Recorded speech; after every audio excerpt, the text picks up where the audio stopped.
Hey gang, how you been doing? Well, we are going to be talking about Alexander the Great today in this PowerPoint and the Hellenistic Empire. And the period before this was the Hellenic period, the pre-classical period and the classical Greek period. But this is Hellenistic. After the Peloponnesian War, the Greek city-states were all so weak that they were open to outside invasion. And even though Sparta had won the Peloponnesian Wars, it did so at a price that it had lost much of its power. And after the Peloponnesian Wars, Sparta would get defeated by Thebes, of all places. That would almost be like, if you can imagine, in college sports, Alabama's football team losing to, I don't know, Louisiana Monroe or something like that. I mean, it's not something that would have happened in the normal time frames.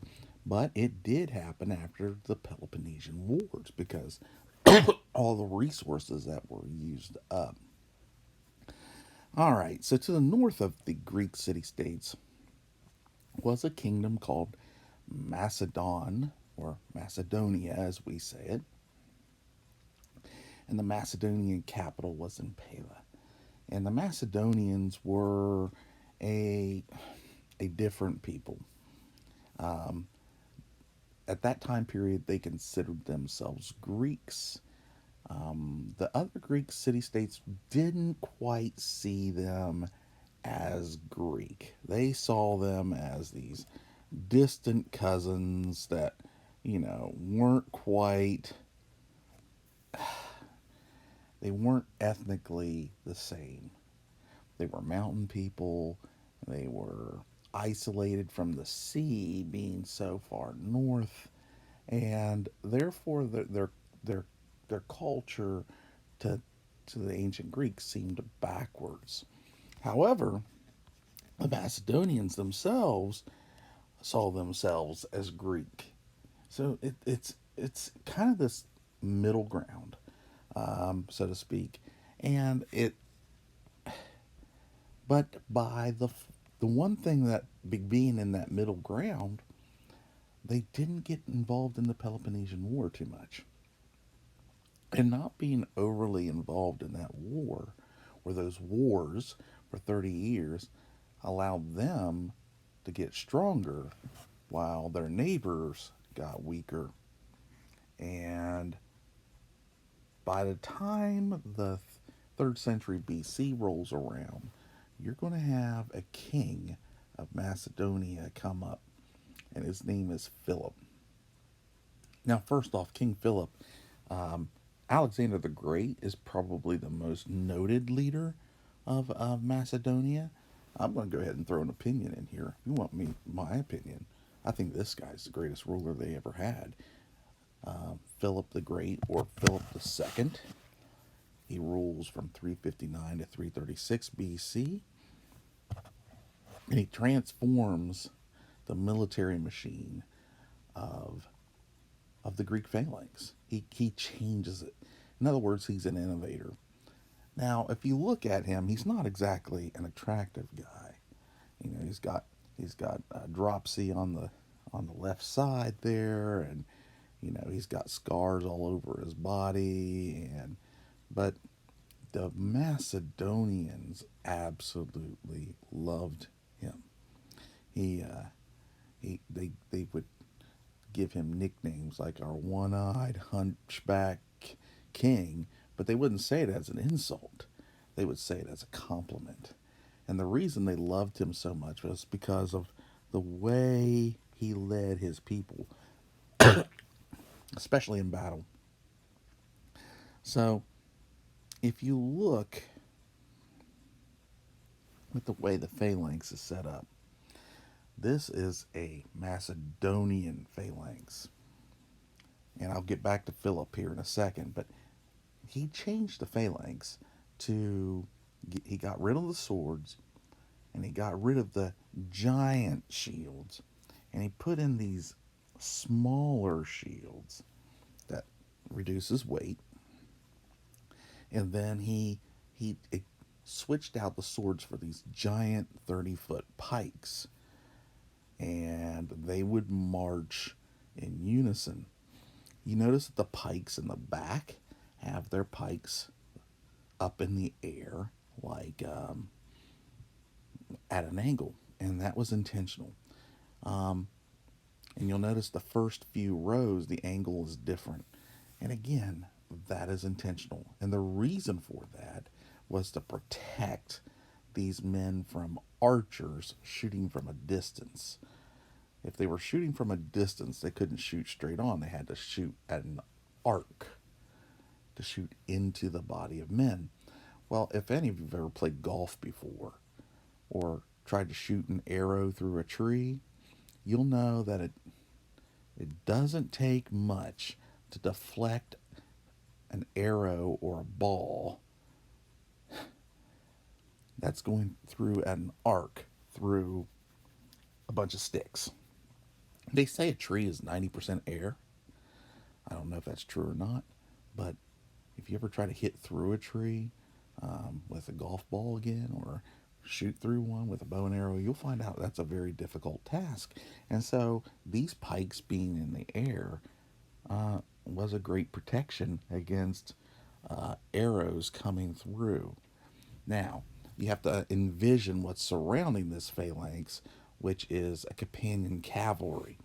And so their sides were pretty much protected from from somebody attacking them from the side, and especially the side opposite this picture.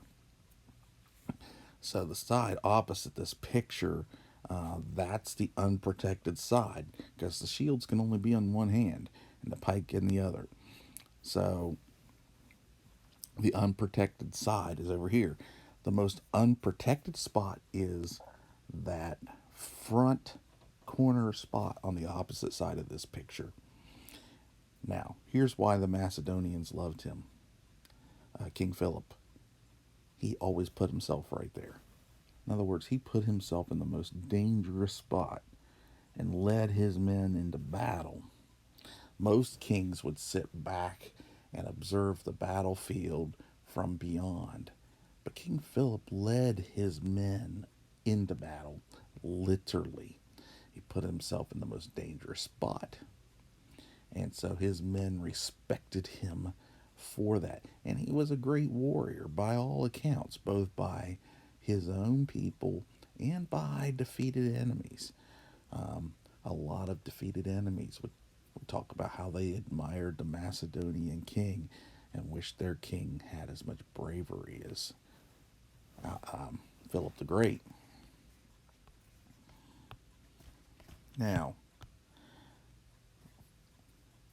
in the early part of his rule, he's developing this new military style. And the reason it's effective is it can be fought in Greece, which there's a lot of tight valleys, but it can also be fought in open plains. That was the weakness of the phalanx. That's why the Greeks never went into Persia to attack the Persians after they had defeated them in the Persian Wars, because their style of fighting is not effective in open plains of the desert of the Fertile Crescent. King Philip adapted his army to be an offensive unit. And by doing this, they become very, very strong. And he has a young son to one of his wives, but his first wife is not Macedonian. And this young man's name is Alexander the Great. Now, if you look at King Philip and you look at Alexander, you notice that Alexander looks much better. And a lot of people questioned whether Alexander was really his son. After all, his mother wasn't a true Macedonian. That's going to come into play later in Alexander's life when, towards the end of his life, he starts to believe a little bit of this as well and thinks he's the son of Zeus. He begins to believe he is a god himself. But Alexander the Great, as a young man, his father shared many of his visions with Alexander. He was hard on Alexander, but he definitely loved him. And one of the things that shows that Alexander was loved by his father was he got him the best tutor the world could offer in his day. And that happened to be an old Aristotle. Aristotle had come into being during the end of the classical period of Greece. And by this time, Aristotle is an older man, and he is hired and then moved to Pella to teach this young Alexander everything he's going to need for his future. And it's during this time period that this Macedonian prince falls in love with Greek culture. He's inspired by the stories of Achilles and Hercules, and inspired by the vision of his father to eventually someday conquer the Persian Empire. At night, he would keep the story of the Iliad. Remember, that's the story of the Trojan horse under his pillow. And he dreamed of his accomplishments to surpass those of Achilles and Hercules themselves. And you know what? They did. They did. Well, there was one thing left.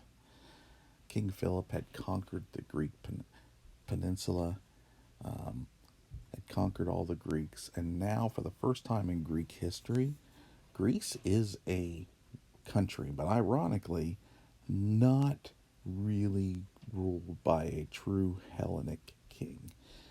King Philip is a Macedonian, kind of an outsider. I keep saying kind of because the Greeks kind of saw them as a Greek, but at the same time did not. His next part of his dream was to go and conquer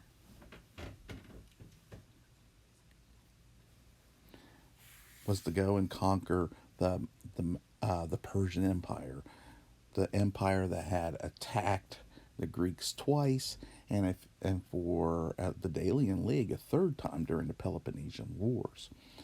It was him that was going to present himself as a liberator to the Greek people by going and attacking the the Persians and spreading Greek culture into the Persian Empire. He just had one thing left he had to do. He had to marry off his daughter. Now, to marry off his daughter, he had to be present in Pella. And it was at that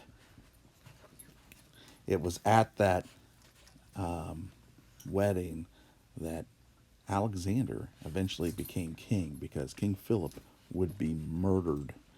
And at 20 years old, Alexander takes control of a Greek nation with the world's strongest army and is ready to do what his father had planned for him.